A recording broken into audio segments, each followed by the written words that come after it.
Почитувани гледачи, добар ден. Вторник, време е за нова епизода на Медицинско катче. Утрово, тема машко здравје. Се зголемува ли бројот на случаи заболени од простата? Дали се повеќе бенигни или малигни? Постои ли некоја нова метода со која што може за кратко време пациентот да излезе од болница? Утрово на оваа тема, меѓутоа и за една нова метода која што за прв пат се прави кај нас во Македонија, зборуваме со доктор Александар Мицковски од приватната болница Аџибадем Систина. Добро утро, благодарам за поканата.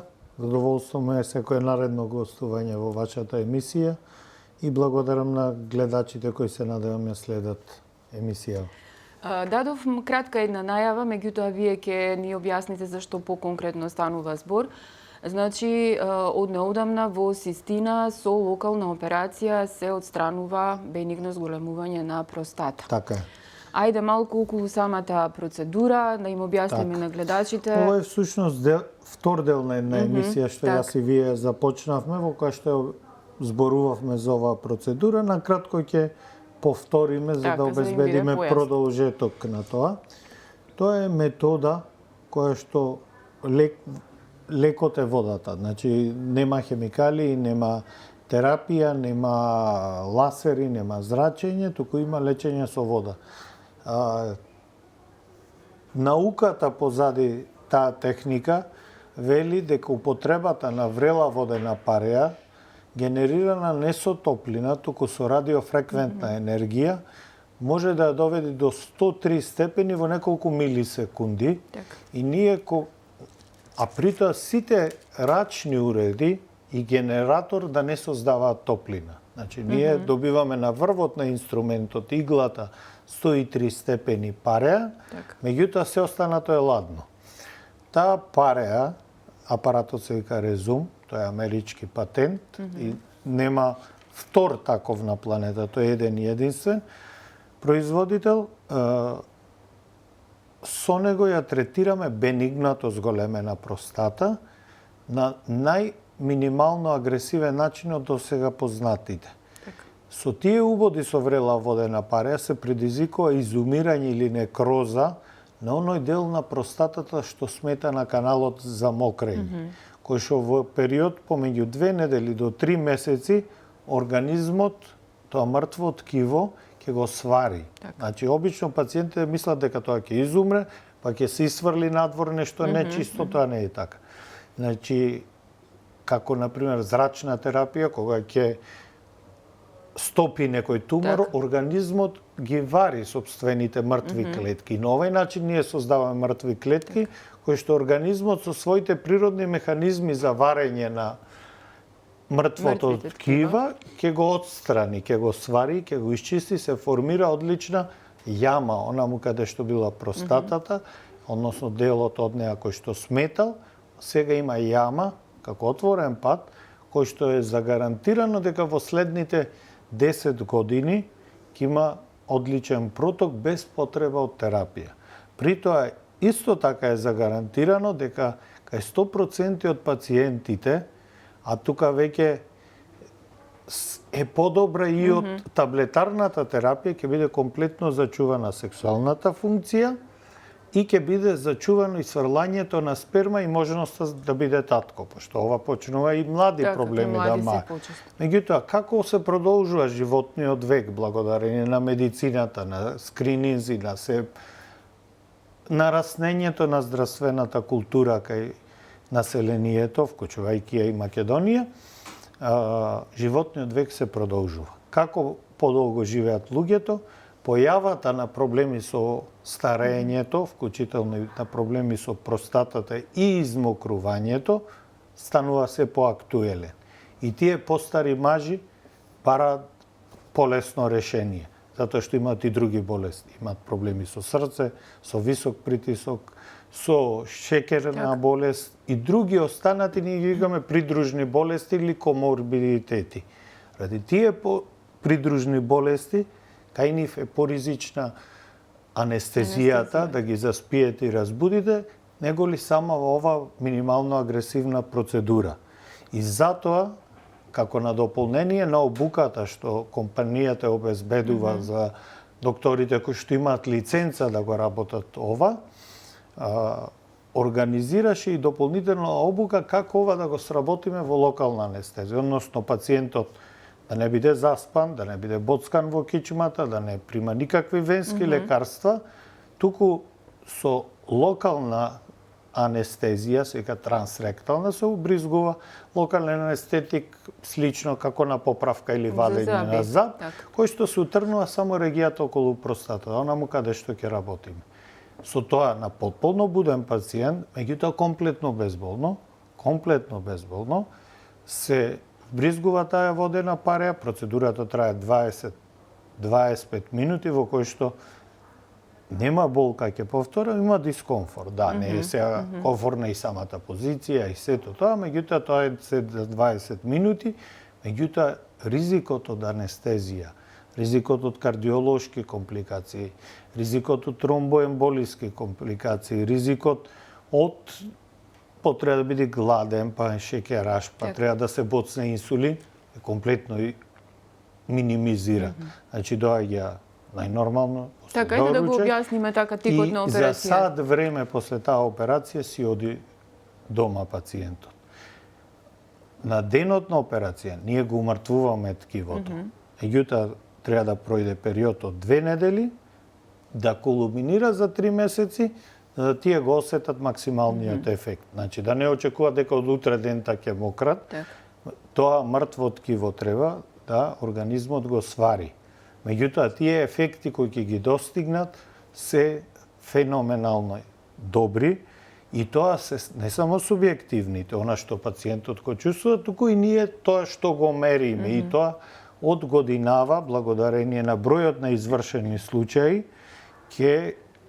нашите резултати ќе бидат дел од меѓународното искуство за оваа работа, искуство во бројки, кои што ги мериме, ќе ги објасниме кои што ќе бидат презентирани на годишниот мастер-клас симпозиум, кој што еднаш годишно го организира Boston Scientific во Истанбул, каде што резултатите од Александар, од Систина, од сите останати што работат, се собираат и се прават водичи околу третманот на ова и очекувањата на ова релативно нова работа, или најмалце инвазивно од се што до сега е познато околу простатата.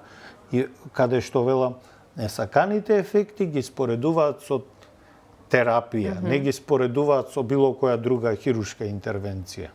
Така. За самиот тик на операцијата, рековте дека во еден ден пациентот доаѓа и си оди дома, практично после 2-3 часа, колку што разбрав. Може и порано. Може и порано. Да кажеме, ако е повозрасен, сепак ги обсервираме неколку часа. Меѓутоа, да не ги заборавиме и млади, здрави мажи, кои што имаат сериозен проблем од обструкција, од препрека од таа простата, кои што се плашат да добијат анестезија. Значи, има луѓе кои што се плашат да бидат оперирани, па бараат анестезија, да кажеме, и за земање бриз. Меѓутоа, има луѓе кои што не се плашат, имаат голема мака, сакаат да ја решат, меѓутоа се плашат од самото внесување во операциона сала, воведување во анестезија, како ќе биде будењето, дали ќе повраќам, колку време нема да смеам да јадам, дали ќе брзо се вратам на работа, тоа се чести прашања и време кога сите се бориме за да работиме, да заработиме, да преживееме, да функционираме нормално, каде што и работните обврски не се за запоставување. И некои тоа им е мотив да не бидат подлегнати на општа анестезија и ги интересира колку брзо ќе се вратам на работа. Некој тоа прашува, дали да речем утре ќе можам одам на работа. После оваа операција, значи веќе може. Значи одговорот не само во уролошко познатите операции, воопшто во тоа мислам прошлиот пат не го спомнавме, дека воопшто во хирургијата од сите познати методи, било што одберете, за тоа ќе разговараме и ќе споредуваме. Ова е единствена процедура каде од наредниот ден смеат да одат на работа, смеат да вежбаат и тоа го прашуваат, полно се занимаваат со спорт, се почесто, што е добро, теретана, значи ништо не им е забрането. Така. Неколку пати спомнавте помлади пациенти. Кој е најмладиот пациент кој што ја имал оваа процедура? Така е. И колку до сега се оперирани на ваков начин? И До дали сега- прифаќаат луѓето? Малку е необично, нели, кога На ќе почетокот стане, од кога бевме на обука, значи услов да ова почнете да го работите, самата компанија, самиот бренд амерички има поставено, тие не прават производи само за простата, прават за сите полиња, меѓутоа нивна политика е дека, пошто се и работат на иновација, не на подобрување, да кажеме, на нешто, да кажеме, годинава има BMW модел, па година ќе е подобар, туку тие работат на иновација на нешто ново. Например, имало проблем, еве млади мажи не можат да мократ, треба да прават деца без простата, ако се сечи, делка, стружи, ласер, струја, тие нема да имаат сперма. Тоа им било работната задача, како да го решиме проблемот, а да имаат сперма и да можат да бидат родители. Затоа што и лековите за простата, како тамсулосин и така натаму, кај 10% од пациентите, 9-10%, прават суви оргазми, неисфрлање сперма. Поготово тој ефект е почест колку пациентот е помлад. И сега тоа им било работна задача. Па после се проширија индикациите да видиме што се може оваа процедура. И тие го пронашле ова. Услов да го примените. Прво, материјал, има официјално онлайн EduCare платформа, која што треба да го ислушате, да одговарате на писмен тест, потоа да отидете на едукација во тренинг центар, што тие ќе ви го одберат, и потоа кога ќе сето тоа го положите на фантоми, на модели, мора комисија да дојде од кај нив, кај вас меѓународна, да вие сработите барем 3 случаи под нивни мониторинг и после да смеете да го работите. Ние започнавме со таква лиценца, мислам дека има повеќе од година и пол, и на самиот почеток сите беа резервирани. Иако очекувавме голем бум, пошто ние тоа го видовме во полнек на нашата едукација, како таму масовно да сите го бараат, тука никој не го бараш. Меѓутоа и медиумите, вашиот медиум, слични, многу помогнаа да луѓето почнат да доаѓаат. И то почна нагло. Значи, до сега имаме околу 120 и повеќе, што за овај краток е многу, 120, и ги имаме од сите возрастни групи. Најмладиот е 21 година, кај кој што зошто ќе кажат младите мажи, па имаат проблем. Кај нив не е ни голема простатата, кај нив не пораснал. Таа има неправилна форма. Како некој што има преграда на носот, па го оперираат од нос затоа што споро дише, не може да дише. Тој нема голем нос, тој има деформација некоја што не му дозволува правилно да дише. Така и тие имаат деформација на централниот најчесто дел на простатата, ние го викаме медијален лобус. Тоа значи таа има десен лев и еден централен. Тој централен е на патот на урина. Ако тој е лошо поставен, издигнат во однос каде што треба да тече урината, тогаш не е битна возраст. И тогаш е главната предност на резум, што друго не може да примените. Од лековите ќе има суви оргазми, не може да се оствари и како татко, и да не е како татко. Крајот на сексуален однос кулминира со ејакулација и сврлање сперма на таа година и на 20, 30 и 40 и 50 е многу битна работа. Не само татковството. Другиот проблем е што истиот тој проблем го имаат и од лековите и нема друг начин. И тогаш тие се подложени на оваа процедура која што им го решава тој проблем. И тоа на многу едноставен начин. Пошто тоа се мали простати со еден дел кој што смета на текот на мокрењето им прави многу симптоми. Околу безбедноста на самата операција, колку е безбедна и да разграничиме овде дека се прави само кај бенигни. Апсолутно, така е. Тоа е многу битно да им покажеме на гледачите. Многу битно е, а околу апсолутно тука нема радикалитет.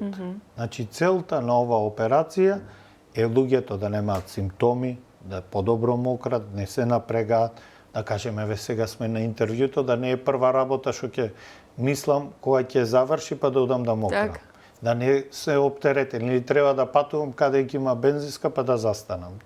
Значи да спиам добро, да знам дека нема да станувам ноќе да 2 пати, 3 пати па презаспал, не презаспал, има 5, 6 пати што стануваат ноќе и немаат подобрување со терапија, е пијат со години, то се хемикалии. Значи, ако со нешто што трае 20 минути, вие ги ослободите од хемикалии следните 20 години, се направиле добра работа за нив. Поготово што компликациите се сведени на некој непрепознатлив минимум, значи се минимални. Еве, од 120 имам еден пациент што по 3 месеци изумре по голема количина на ткиво, па прекина да моче, кое што моравме нахранно да го отстраниме за да промокри. Инаку се стварно занемарливи и самиот факт што смислен начин како тоа да го направите во локална анестезија укажува дека е исклучително безбедна работа. Инаку не би ви дозволиле во локал, тоа би било измачување на човек да направите нешто комплицирано, тешко, болно во локална анестезија. Тоа е невозможно. Значи, сепак, безбедносниот профил ви дозволува, а тоа и медицинската етика да ви го дозволи, да го направите во локална анестезија. Така. За крај на интервјуто, темава е премногу голема. Да. Да позборуваме интересот е многу голем. Интересот е секако голем. Да разграничиме дека се прави нели само кај бенигно зголемување. Така, исклучиво кај бенигно. Нема радикалитет да златен стандард кај карцином на простата, кој што е операбилен, не дал метастази, па сега да треба корелација со онколошка терапија или така натаму, е радикалното отстранување на простата. Некој го прави класично, некој го правиме ние во моментов лапароскопски со намера нормално како секој модерен центар да воведиме и тоа лапароскопија со помош на робот. Уште посовремено.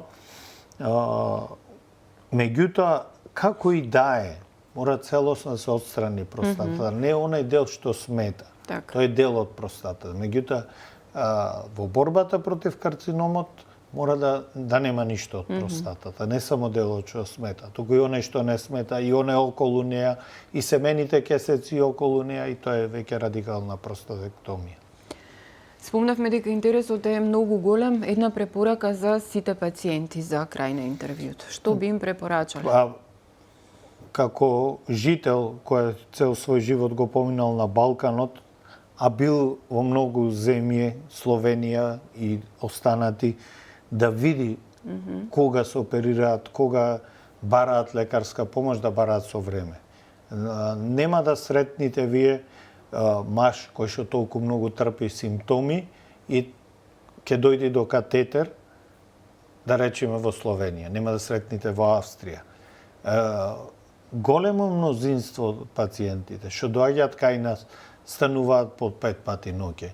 Мократ преку ден ургентно, треба да застануваат на пола пат да се измократ.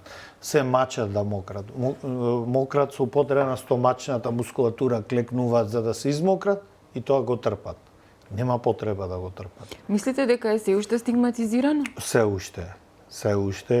уште, затоа што волуменот на простати по големина и по изразеноста на овие бројки функционални параметри кои што ги мериме како што е брзина на млазот, максимална брзина, просечна брзина, време колку долго трае мокрењето, ги добиваме, веќе сме дел од таа светска студија, ги добиваме во многу полош стадиум пациентите на предната бенигна болест на простатата, него што остатокот од Европа, еве да кажеме.